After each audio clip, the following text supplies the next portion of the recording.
Alors, quel est l'impact de l'éducation justement sur ce développement, du cerveau? Eh bien, quand on va, proposer des apprentissages, par exemple scolaires ou pédagogiques, il va y avoir des recyclages d'air cérébral qui étaient pré-câblés pour certaines fonctions et qui vont être redirigés vers des nouvelles, informations. C'est ce qu'on appelle le recyclage en fait de zones cérébrales, vers de nouveaux concepts qui ne sont pas inscrits naturellement dans nos gènes. Par exemple, la lecture, l'écriture, les mathématiques.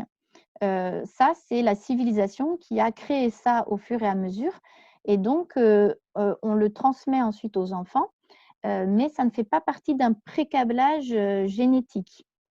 Donc il va falloir utiliser des zones cérébrales qui étaient au départ prévues pour autre chose et qu'on va, déplacer vers, ces nouveautés en fait, qui ont été créées avec la civilisation.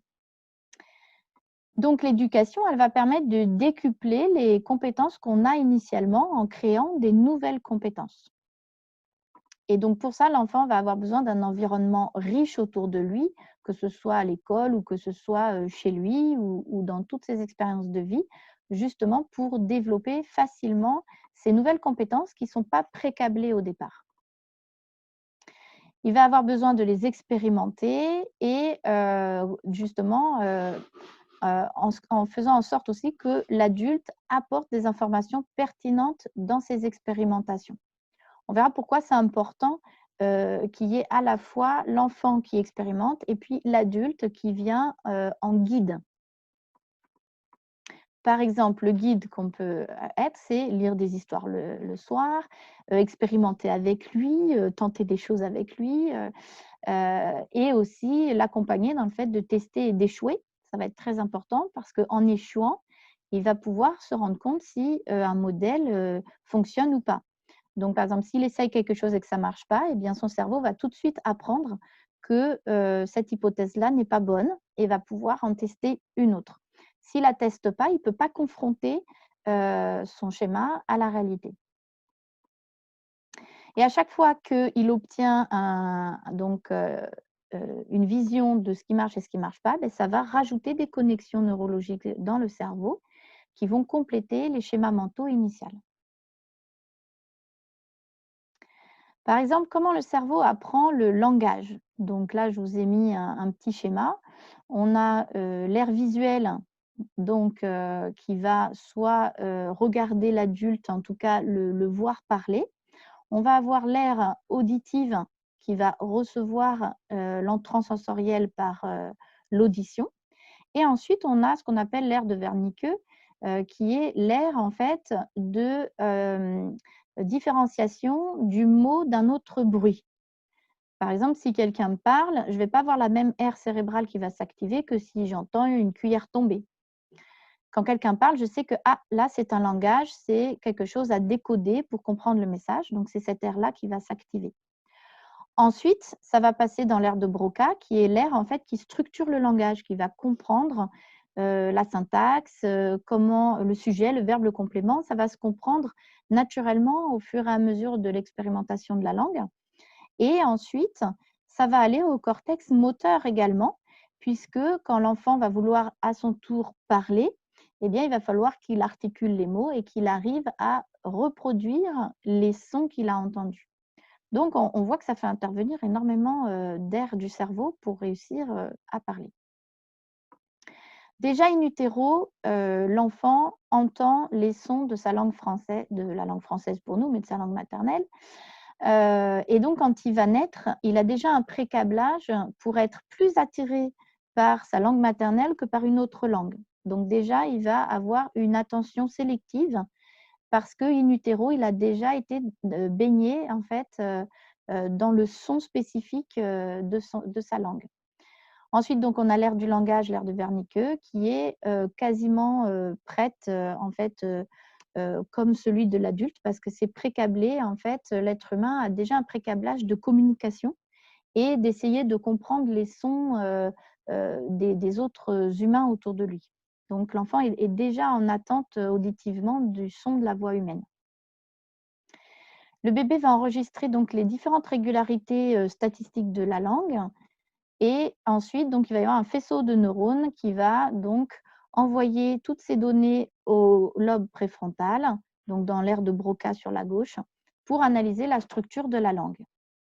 C'est ainsi qu'il va comprendre de plus en plus ce qui revient le plus souvent, etc., et comprendre ce que ça veut dire, notamment avec l'attention conjointe qu'on disait tout à l'heure. Donc l'enfant apprend dans l'ordre les phonèmes, c'est-à-dire les sons, le lexique, c'est-à-dire le différent vocabulaire de la langue pour pouvoir définir les objets, les prénoms, etc. Ensuite, la syntaxe et ensuite la sémantique, c'est-à-dire qu'on sait que pour un même mot, il peut des fois y avoir plusieurs sens au même mot, donc ça va arriver ensuite. Lui, il aura plutôt le sens commun lié à son expérimentation de départ. Il y a une étude qui est formidable là-dessus par rapport à l'attention conjointe qui permet d'accélérer l'apprentissage du langage par rapport à un enfant qui n'aurait pas d'attention conjointe, où le langage va être plus long à acquérir. C'est par exemple dans une pièce, on met une maman avec son enfant et avec plein de jouets au sol. Et puis, c'est un petit qui n'a pas encore le langage, qui est juste avant le langage, je crois qu'il a entre 12 et 14 mois ou quelque chose comme ça. Et donc, la maman, en fait, à un moment donné, doit faire tomber un objet en plastique qui n'a pas vraiment de forme, en fait, ça représente rien, et le fait tomber et elle dit: «Oh le wok!» donc un mot un peu au hasard qui est demandé par les chercheurs et on laisse l'enfant jouer, on n'y pense plus et cetera et la maman, à un moment donné, doit demander à l'enfant: «Est-ce que tu peux me donner le wok?» et l'enfant, au milieu de tous les jouets, trouve la pièce en plastique et la donne à sa maman. C'est très intéressant parce que si on fait la même chose, mais c'est un haut-parleur. Donc, il y a une pièce en plastique qui est lâchée par la maman, mais c'est un haut-parleur qui dit «Oh le wok». Et bien ensuite, quand on demande à l'enfant «Est-ce que tu peux me donner le wok?» eh ben, il ne sait pas trouver ce que c'est que le wok. Et c'est vraiment ça l'attention conjointe. C'est parce qu'il a remarqué que la maman faisait tomber l'objet et qu'elle disait «Oh le wok» que tout de suite le cerveau, il a analysé, OK, elle fait tomber ça, je suis attentif à elle, donc le wok, ça correspond à ça. Et donc, l'attention conjointe va nettement accélérer l'apprentissage. Là, on voit dans le langage, mais ça sera vrai partout, parce que c'est comme ça que le vocabulaire et le lexique va être appris très, très, très vite par l'enfant. C'est grâce à l'attention conjointe. Un ordinateur, hein, même avec l'intelligence artificielle, le temps qu'il sache que cet objet-là, c'est le wok, eh bien, il aura fallu en fait, qu'on le dise assez souvent de fois en présence de cet objet pour que l'ordinateur analyse que le wok, ça doit être ça. Parce que même un ordinateur ne sera jamais avec cette capacité d'attention conjointe. Ça, c'est vraiment une spécificité humaine qui est à mon avis, assez difficile à retracer par l'intelligence artificielle. Un exemple maintenant par rapport aux mathématiques. Donc, le cerveau va recycler une partie de l'aire visuelle qui était prévue à la différenciation simple de quantités.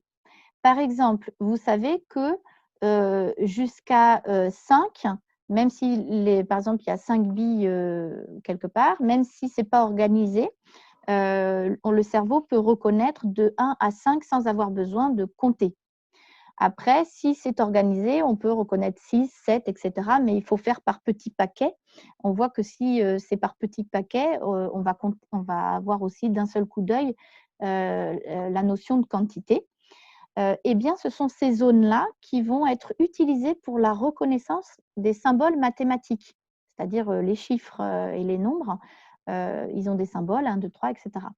Et donc, ces aires-là, qui étaient précablées à la reconnaissance visuelle de quantités simples, vont être utilisées pour la reconnaissance des nombres et pouvoir justement gagner en compétences sur les mathématiques qui n'étaient pas au départ précablées. Donc, plus il y a de paramètres, en revanche, pour apprendre tous les symboles mathématiques, et plus ça va demander du temps. Donc, on préconise dans ce cas-là d'y aller vraiment pas à pas. Par exemple, reconnaître le 1 du 7, au départ, pour le cerveau, ça va être compliqué parce que l'aire visuelle, elle voit un petit trait et un grand trait.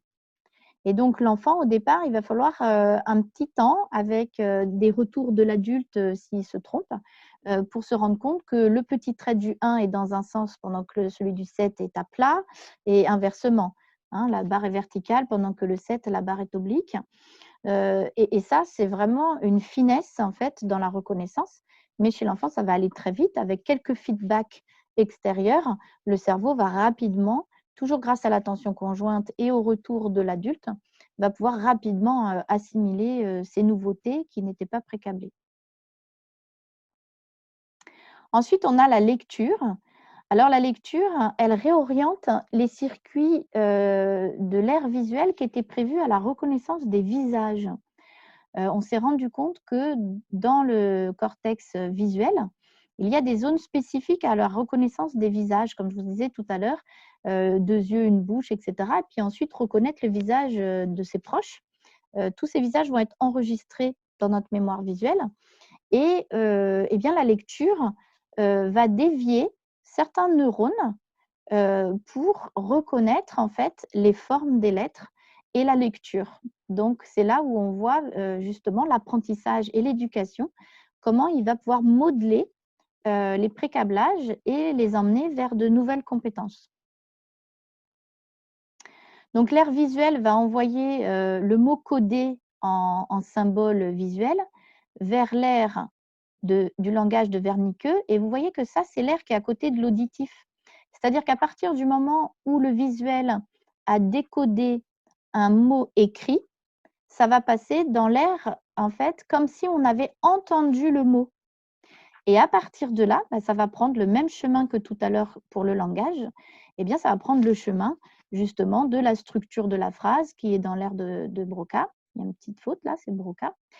Et ensuite, on va pouvoir utiliser le cortex, par exemple, moteur, pour répondre à une question écrite ou pour penser la réponse, qui va utiliser exactement les mêmes aires, hein, et qui va ensuite nous permettre d'écrire la réponse. Donc, c'est intéressant de voir que la vision va ensuite passer l'information à l'aire de Wernicke, qui est comme si on avait entendu le mot au moment où on le lit à voix haute ou dans sa tête. Pour un non-lecteur, on s'est rendu compte que s'il voit des lettres, eh bien, on a bien les aires visuelles qui s'activent, mais on n'a pas en fait un passage vers l'aire du langage, l'aire de Wernicke, c'est-à-dire qu'il n'y a pas de décodage du sens du mot comme s'il l'avait entendu. D'accord? Donc, il n'entend pas le mot puisqu'il n'y a pas de déchiffrage du mot. Et donc, c'est intéressant de voir que ces connexions-là se sont faites grâce à l'apprentissage de la lecture. On a vu qu'en 2 mois d'apprentissage de la lecture, eh bien, ces connexions sont opérationnelles entre l'aire visuelle et l'aire du langage. Donc, ça va quand même assez rapidement. Et comme on disait, ce n'est pas parce qu'on n'a pas appris à lire petit que ce n'est pas possible à l'âge adulte, ça va juste être un petit peu plus long, mais le cerveau a cette plasticité également à l'âge adulte. Alors la mémoire est très sollicitée dans les apprentissages et j'ai mis les mémoires avec un S parce qu'évidemment, on a plusieurs mémoires. À chaque fois que des synapses se renforcent, les synapses, c'est les connexions entre les neurones. Donc, plus il y a de connexions qui se créent entre les neurones grâce aux apprentissages et plus l'événement est mémorisé. Donc, la mémoire est vraiment très dépendante des connexions qui se font sur ce qu'on vient d'expérimenter.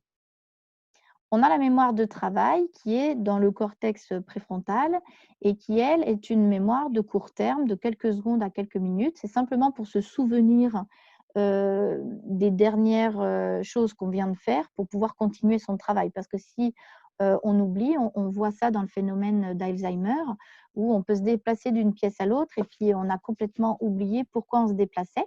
Parce qu'en fait, on a la mémoire de travail qui est atteinte et donc on ne garde pas en mémoire suffisamment longtemps ce qu'on était parti faire ou la consigne et donc on n'arrive pas à avancer. Au début, les enfants, comme le cortex préfrontal est en pleine maturation, on voit qu'ils ont une mémoire de travail qui n'est pas encore très mature et ils vont oublier la consigne ou quand ils commencent à déchiffrer une phrase, le temps d'avoir fini de déchiffrer une phrase, ils ont oublié le début de la phrase, donc ils ne peuvent pas comprendre ce que la phrase signifie parce que la mémoire de travail n'est pas encore suffisamment mature et n'arrive pas à garder en mémoire suffisamment longtemps l'information. Et ça mature aussi avec l'âge.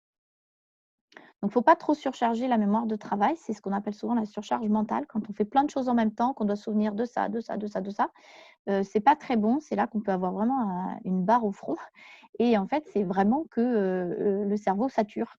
On est en surcharge mentale. Donc, pareil pour les enfants, comme ce n'est pas vraiment mature, attention qu'ils ne soient pas en surcharge mentale. La mémoire épisodique, donc, comme je vous disais, qui est à la base de la partie limbique du cerveau et qui est à côté des émotions, donc va enregistrer tous les événements de vie et notamment toutes les expériences que fait l'enfant. Parce que l'enfant, quand il expérimente et qui fait justement le scientifique, qui cherche à valider ou pas ses hypothèses, eh bien, lui, il le vit comme une vraie expérience de vie et ça s'enregistre naturellement dans la mémoire à long terme de l'expérience de vie. Et ça va beaucoup mieux fonctionner que la mémoire de travail d'apprendre par cœur des choses. Par exemple, apprendre une leçon par cœur avec sa mémoire de l'effort cortical, on sait que cette mémoire, elle est faite pour être évacuée en quelques minutes. Donc après, si on fait autre chose, il y a un gros risque qu'on l'ait oublié. Par contre, si on apprend cette même chose en l'expérimentant, eh bien, en fait, on est beaucoup moins dans l'effort, c'est un vécu et le vécu, surtout s'il a été intéressant, eh bien, il va être mémorisé beaucoup plus facilement. Donc, c'est très important d'avoir en tête la mémoire épisodique et de savoir que quand on veut apprendre des choses, il faut les expérimenter et les vivre pleinement et pas être passif dedans. On le verra justement avec les 4 piliers qui sont basés sur, tout ce que je vous montre là, et qui sont vraiment, des choses fondamentales si on veut réussir les apprentissages d'une manière, douce et que ce ne soit pas des efforts et des contraintes. La mémoire sémantique, c'est une mémoire plus, au niveau cortical et c'est la mémoire en fait, où on s'est fait les concepts, sur le monde, sur soi-même, c'est-à-dire que toutes nos expériences de vie qui étaient dans les mémoires épisodiques, mais pendant la nuit, pendant nos rêves, eh bien, il va y avoir des remaniements, des tests. Il faut savoir que quand vous rêvez, vous vivez exactement d'une manière aussi intensive que dans la vraie vie. Quand on fait des rêves désagréables, on s'en rend bien compte que c'est aussi intensif. On a même les sensations de tous nos sens. Et ça va 20 fois plus vite en termes de rapidité de vécu. C'est-à-dire que ce qu'on peut vivre la nuit, c'est comme si en une nuit, on avait vécu 20 journées. Donc c'est très important en fait, pendant la nuit, finalement le cerveau il se repose pas tellement, il travaille beaucoup et il conceptualise toutes les expériences vécues. Il essaye des choses, ce qui marche pas, il le retient pas et ce qui marche, eh bien il le met dans la mémoire sémantique. Donc c'est pour ça que souvent quand on a des examens, il vaut mieux, si on a une dernière fois à réviser avant de se coucher, plutôt qu'en se levant le matin, le jour de l'examen. Parce qu'on aura 40 de plus, de mémorisation parce que le cerveau aura, remanié les concepts pendant la nuit. On dit souvent: «La nuit porte conseil» parce que pendant la nuit, on remanie, on fait plein d'essais et hop, on dit: «Eureka, ça marche» et on ne s'en rend pas compte parce qu'on oublie un peu nos rêves. Mais on a expérimenté énormément de choses pendant la nuit également. On a fait notre petit scientifique, pendant la nuit. Ensuite, on a la mémoire donc procédurale, qui est une mémoire, qui est dans le cerveau reptilien, le cervelet. Ça, c'est tout ce qui est mouvement automatique. Cette mémoire procédurale, elle est formidable parce que quand vous faites des nouveaux mouvements, surtout l'enfant, quand il apprend à contrôler ses muscles, eh bien, au début, c'est un petit peu difficile et quand quand c'est répété, que ça devient automatique, hop, ça passe dans la partie du cervelet, ce qui libère de nouveau, la partie du cortex préfrontal pour de nouveaux apprentissages et de nouveaux efforts. Donc cette mémoire, elle est très intéressante.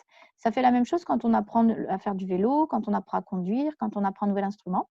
Je ne sais pas pour ceux qui jouent du piano, mais au départ, on déchiffre, on fait consciemment, les notes, puis après on va vite et on a juste une mémoire, de où on doit poser les doigts, mais on ne sait plus les notes qu'on fait. D'ailleurs, si on commence à réfléchir à ce qu'on fait, au lieu d'utiliser la mémoire procédurale, on réutilise notre cortex préfrontal et il y a des fois, on veut se concentrer sur ce qu'on fait et hop, c'est le trou blanc et on ne sait plus et on doit recommencer du début parce qu'on est incapable de recommencer au milieu parce qu'en fait, c'est un schéma moteur qui s'enchaîne du début à la fin. Donc, c'est ça qui est rigolo et le but, de la mémoire procédurale, c'est vraiment de libérer de l'espace pour la nouveauté. Il faut savoir que ça, c'est très schématique, on aime bien caser les choses dans des cases et cetera, mais qu'en réalité, la mémoire, c'est bien plus complexe puisqu'en fait, plus on répète, des schémas, ou des pensées et plus les neurones multiplient les connexions et en fait, chaque neurone est doué de mémoire. Plus un neurone est connecté et plus il a mémorisé, ce pourquoi il transmet l'information. Donc en fait, notre mémoire, elle est un peu éparpillée partout, mais il y a quand même voilà, des grands domaines de mémoire qu'on peut citer pour mieux comprendre comment on peut aider dans les apprentissages.